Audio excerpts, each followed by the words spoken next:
Tai vat, keliamės MPP plokštę, aplink pastatą pastatom.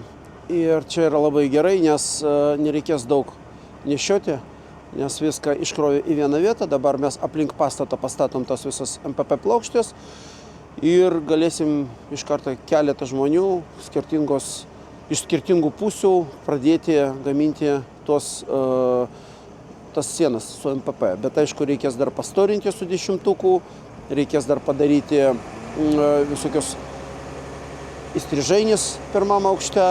Ir visą šitą, kai padarysim, tai jau bus rezultatai, kad galėsim paskui iš karto apkalti MPP ir būtinai dar ant MPP dar bus ir plėvelė, difuzinė plėvelė. Mes visą laiką darom dabar ant MPP difuzinę plėvelę, Eurovent Facade, Eurovent Roof, Extreme juoda. Viskas bus uždengta su ta plėvelė, aplamai ir stogas, ir sienos.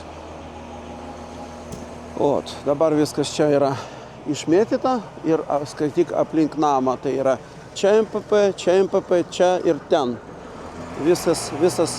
Dabar viskas yra surašta, medžiaga yra permesta šiandien iš šitų vietų, kur stovėjo arčiau prie namo, kad greičiau pasiekti rezultatą. Viskas, tai skaitykit, kraną paleidžiam jau, nes visi darbai, kurie buvo pagal planą, yra padaryti. Salojas pastatytas, medžiaga yra sudėta taip, kaip turi būti. Ir dabar liko tik tai dabaigti surinkti stogą.